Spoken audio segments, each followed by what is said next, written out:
સંદેશ ન્યૂઝમાં આપનું સ્વાગત છે।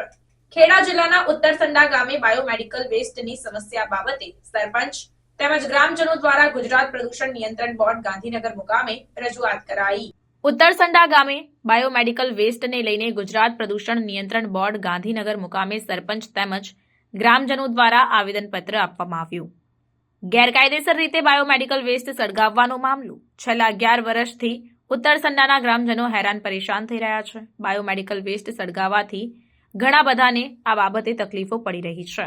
ઉત્તરસંડા ગામને સ્વચ્છતાનો પ્રથમ એવોર્ડ મળ્યો છે, ત્યારે બાયોમેડિકલ વેસ્ટ સળગાવવાને કારણે ગ્રામજનો હેરાન પરેશાન થઈ રહ્યા છે।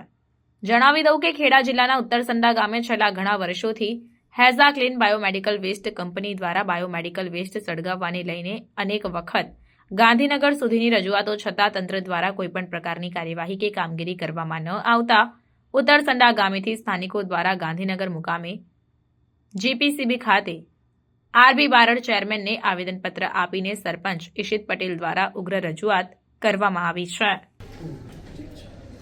તમારો રિપોર્ટ છે, ક્લોઝર છે, ઠીક છે। તમારા ક્લોઝરમાં એવું લખ્યું સાહેબ કે 500 મીટરની અંદર જ છે આ વસ્તુ, તોય તમે લોકો 11 વર્ષથી અમે આ વસ્તુ કરે તોય ચાલુ રહે છે।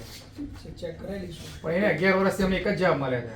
ચેક કરાવી લઈશું તમને એ નહીં, 11 વર્ષથી અમે આ 11 વર્ષથી પણ તમને લેખિત જવાબ આપશે, કંઈ પણ હશે લેખિત તમે એ માણસ ખોટો છે તે છતાંય તમે એની બાજુનું ઇન્સ્પેક્શન કર 11 વર્ષમાં 40 વર્ષ ઇન્સ્પેક્શન થયું, તમારો જ રિપોર્ટ છે અંદર, એમ કહું છું, તમે વાંચો તો ખરા। ઈશિત પટેલ।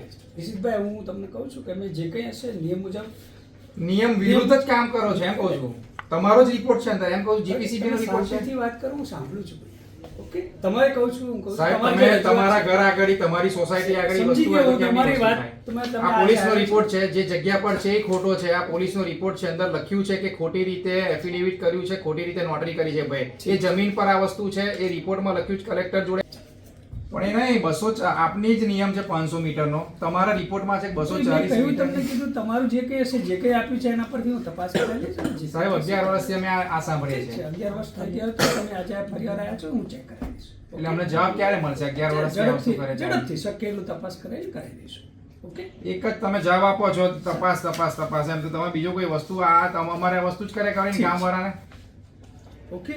પણ એને અમને પર્ટિક્યુલર કશું તો કોઈ પછી હવે તો આજુબાજુ સાહેબ તપાસ તો કરાવી પડશે ને, એમને કરાવીશું। તમે તપાસ 11 વર્ષથી શું કરાય છે? 11 વર્ષથી હું તો 11 વર્ષથી છું ને, પણ તપાસ કરાવી લઈશું। એટલે હવે તમે નહીં એટલે પછી ભાઈ, તમને તમારા શાંતિથી હું કહું છું, શાંતિથી કરું તો સાહેબ અમે શાંતિથી સાહેબ 11 વર્ષથી શાંતિથી બેઠા છે ને અમે લોકો। ઓકે ભાઈ, ચાલો, થેન્ક યુ, આવજો બધાને, નમસ્કાર। એના માટે આમ તો ક્લોઝર હતું, કોમ્પ્લાયન્સના થવાના કારણે જે તે વખતે અત્યારે કામ ચલાવ 3 મહિના માટે કે એનું રિવોકેશન કરી લેવામાં આવ્યું છે।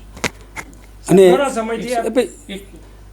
હા બોલો સર। 3 એટલે હવે કોમ્પ્લાયન્સ કોઈ પણ ઇન્ડસ્ટ્રી હોય, નોન કોમ્પ્લાયન્સમાં હોય તો સામાન્ય રીતે નિયમ એવો છે કે કોમ્પ્લાયન્સમાં આવે તો એને રિવોકેશન આપવું જે જીપીસીબી આપતી હોય છે। આ કેસમાં પણ એને કોમ્પ્લાયન્સ જે ટેકનિકલ કમિટી છે એનો રિપોર્ટ આવ્યો છે, એના આધારે આ આપેલું છે। આમ છતાં 3 માસ દરમિયાન પાછા એના કોઈ નોન કોમ્પ્લાયન્સ તો પાછું એનું ક્લોઝર થઈ શકે છે। હાલ જ જ્યારે ઉત્તરસંડાના લોકો તરફથી હમણાં જ આવેદનપત્ર આપ્યું છે, ફરીવાર આપણે તપાસ કરાવી લઈશું, ફરીવાર આપણે જરૂર પડે તો એના જે પેરામીટર્સ છે એ ચેક કરાવી લઈશું, અને જે કંઈ નિયમ મુજબ થતું હશે એ કોઈ કાર્યવાહી કરીશું। સાહેબ, વહેલી તકે ક્યારે કાર્યવાહી ચાલુ કરવામાં આવશે? વહેલી તકે એટલે એને આપણે જે પેરામીટર્સ છે એના રિઝલ્ટ અને કમિટીનો રિપોર્ટ એ આવી જાય ટેકનિકલ, એના આધારે પછી પગલાં લેવા। અગાઉ પણ સાહેબ આ રીતે આવેદનપત્ર આપવામાં આવ્યું હતું। કોઈ પણ ઇન્ડસ્ટ્રી હોય એનું જ્યારે પણ ફરિયાદ આવતી હોય અથવા તો રૂટીનમાં અમારે ઇન્સ્પેક્શન થાય તો એ વખતે નોન કોમ્પ્લાયન્સ હોઈ શકે, પછી નોન કોમ્પ્લાયન્સમાં આવી જાય, માણસ સુધારો કરે તો એને સામાન્ય રીતે શરૂ થતું હોય છે, એ પ્રમાણે એના શરૂ થયું છે। પણ એ જો પોતે પેરામીટર્સ નહીં લાવે તો પછી એ ફરીવાર બંધ પણ થઈ શકે, ક્લોઝર પણ થઈ શકે છે। આજુબાજુમાં સાહેબ રહેણાંક વિસ્તાર છે, એમના સ્વાસ્થ્યને પણ નુકસાન થાય છે। હા, એ પણ શું અમારા જે નિયમો છે ભારત સરકારના જે સેન્ટ્રલ પોલ્યુશન કંટ્રોલ બોર્ડના, એ નિયમોના આધારે જ અમે મંજૂરી આપી શકીએ, એનાથી વિરુદ્ધ અમે કશું કરી શકીએ નહીં, ઓકે?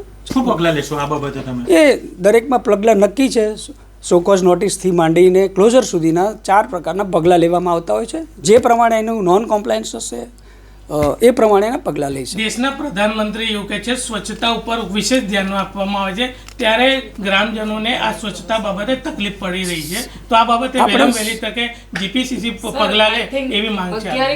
સરકારશ્રીના જે કંઈ નીતિ નિયમો છે એને ધ્યાને રાખીને શક્ય એટલા સારી રીતે પગલાં લઈશું. આપણે 11 વર્ષથી અમે ઉત્તરસંડા ગ્રામજનો આ બાયોમેડિકલ વેસ્ટ જે ગેરકાયદેસર પરમિશન આપી છે એનો વિરોધ કરી રહ્યા છે, અને એના વિરોધ પેટે જ આજે ફરીથી જીપીસીબીના ચેરમેનને અમે આવેદનપત્ર આપ્યું છે, અને એમને એવું કીધું છે કે અમે તપાસ કરી અને જણાવીશું, પણ એ દર વખતે એકને એક જવાબ આપે છે.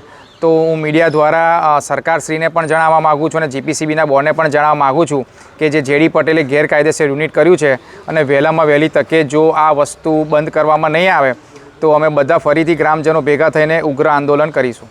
સાહેબનું કહેવું એવું છે કે પહેલાં એમને એકવાર બંધ કરાયું હતું, પછી એમને ફરી રિન્યુ કરી આપ્યું છે, તો ગ્રામજનો હવે આ બાબતે શું રજૂઆત? પણ હું એ જ કહું છું કે 5 વર્ષ સુધી આ યુનિટ બંધ રહ્યું. એમના નોર્મ્સમાં જ લખ્યું છે કે 500 મીટરની ત્રિજ્યામાં રહેણાંક વિસ્તાર ના આવવો જોઈએ, તળાવ ના આવવા જોઈએ, તો તે છતાં એમના જ રિપોર્ટમાં છે, જીપીસીબીના રિપોર્ટમાં, કે 240 મીટરની ત્રિજ્યામાં શ્રીજી સોસાયટી, પાણીની ટાંકી, અમારું રણછોડજી મંદિર અને ઘણા બધા ઘરો, છૂટાછવાયેલા ઘરો, તબેલા આવેલા છે, છતાં પણ નિયમનો વિરોધ કરીને જીપીસીબીના જે લોકોએ એમના જ નિયમનો વિરોધ કરી એને પરમિશન ચાલુ કરવાની આપી છે.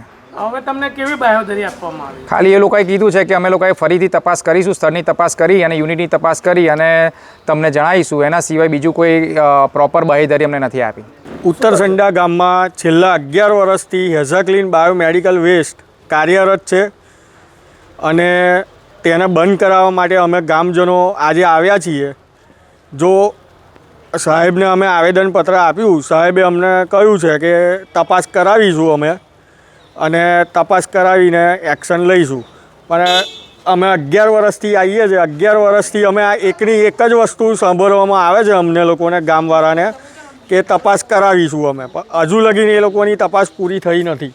તમારી માગણીને સંતોષ થાય તો આગળ શું કાર્યવાહી? અમારી માગણી સંતોષાશે નહીં તો અમે આવનારી આગામી ચૂંટણીનો સખત વિરોધ કરીશું, જે સરકારને ધ્યાને લેવો પડશે. આ વિરોધ અમે નોંધાવીશું. પ્રાર્થના સંદેશ ન્યૂઝની તમામ લેટેસ્ટ અપડેટ્સ માટે ચેનલને હમણાં જ લાઈક, શેર અને સબસ્ક્રાઇબ કરો.